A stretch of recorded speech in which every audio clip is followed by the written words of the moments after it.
Hello everyone and welcome back to Let's Play. Today I'll be playing Nightmare Creatures on PlayStation 1. He works alone.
Okay, so characters Ignitus and Nadia.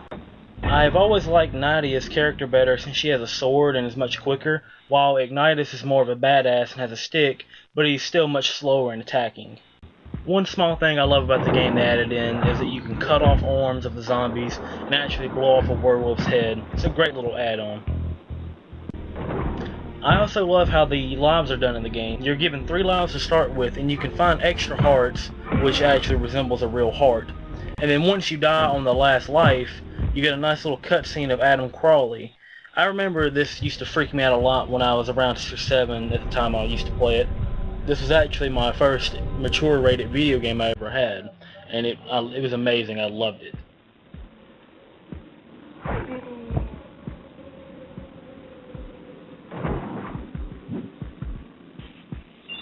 So basically you go through different levels looking for boxes like this that have different types of weapons and power-ups, and even some stuff is hidden behind windows or their own shelves and things like that. Whereas most of the zombies are pretty easy to deal with. The more difficult ones are the werewolf because they're much more faster and they can attack more quicker and they block pretty good, but overall they're pretty easy.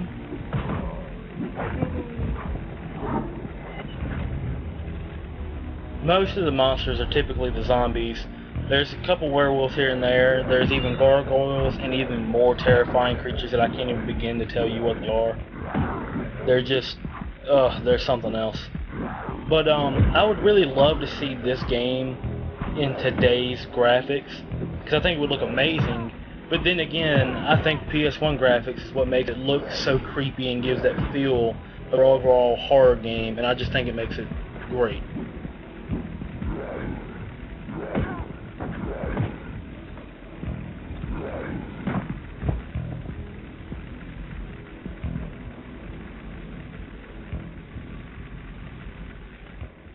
So again, throughout the game you can get different power-ups and things of that nature, but you have to be really careful of how you use them.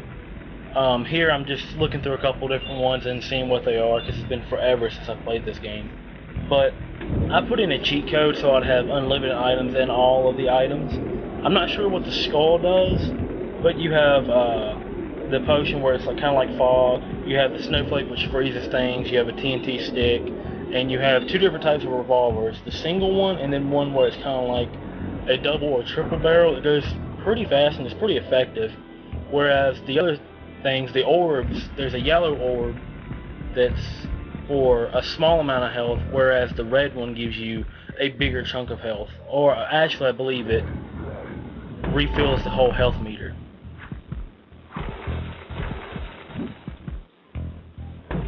Without the unlimited cheat code, you'd have to actually start out with 1 or 2 small health orbs and just 1 pistol, and it's basically like, good luck, you can do it.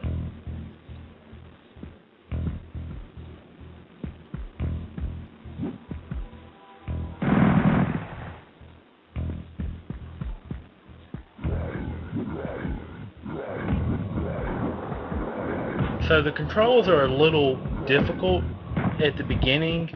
After you play a while, you kind of get used to it, but the turning is what's the worst. It's you can't turn real fast. It's very slow at turning, especially if you're trying to fight and the monster gets behind you. It's just a pain. As a kid, I always thought the zombies were like Jason Voorhees, just based on the way the face looks, because it's supposed to be like a rotting skull, and especially the classic setup they do. It just always reminded me of Jason Voorhees.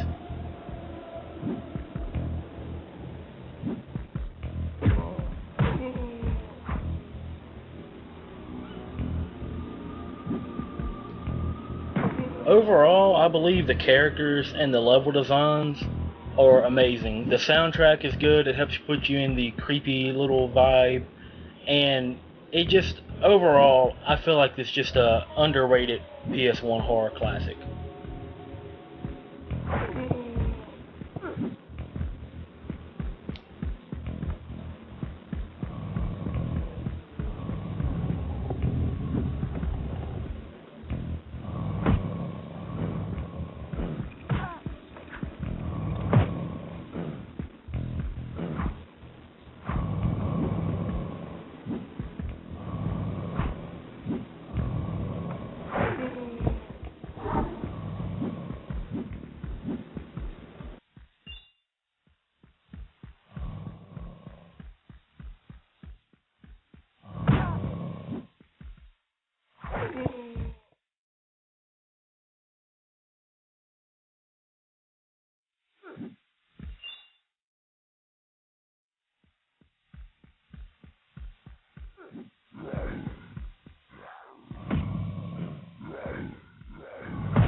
So for the second mission, I sped up the gameplay a little bit, just because it's such a long level.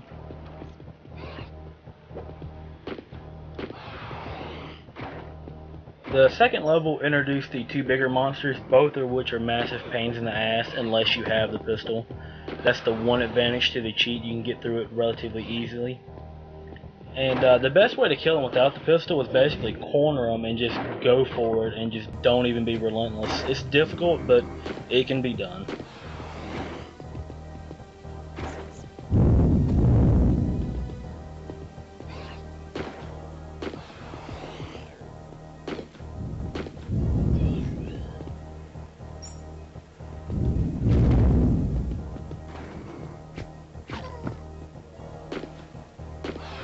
Over here at the bushes, if you cut down this grass, you can go through a hidden area with some pretty good goodies. There's an extra life and some grenades, as well as the triple barrel pistol, which is pretty helpful if you don't have the cheat.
So the bridges are basically exploding because Crowley is trying to get away from you, and he believes that's going to be helpful in getting away.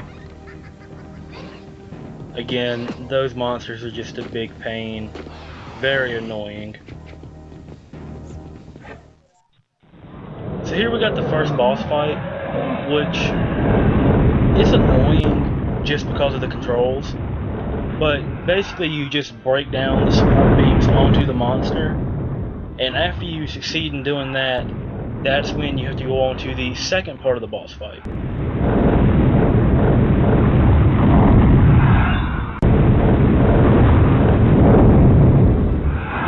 So with the second part of the boss fight, the monster will spin around like that and you have to try to run up and hit it. But first it'll lunge at you and try to bite you, and you have to dodge attacks. Then it'll begin to spin and you have to try to time it perfectly and hit it. Again with the controls, pretty difficult to do. Took me a while, so I edited it up. That way it wouldn't be a long video of it. It's just kind of short and simple and to the point.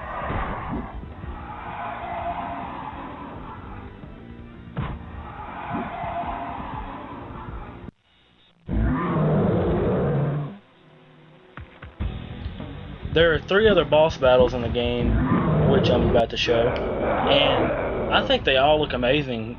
The gameplay of them is a challenge for each boss, really, and they just put a lot of work and detail into it, and it looks amazing. It's real fun to play.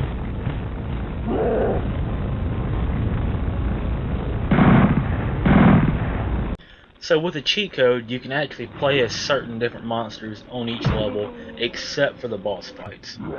I found this to be very entertaining and a great reason to play through the game again, because it gives it a whole new feel. I just think the monster designs are insane.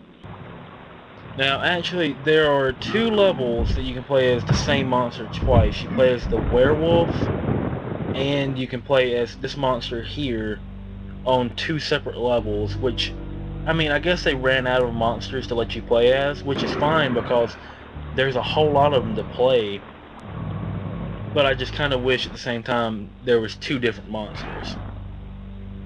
But overall, the detail on the monsters are great, and I love the variety of them. Nightmare Creatures, like I said earlier, is an amazing horror classic on the PlayStation 1. I believe it's underrated and overlooked because of Resident Evil and Silent Hill series. If you ever find it, please give it a try. You will love it.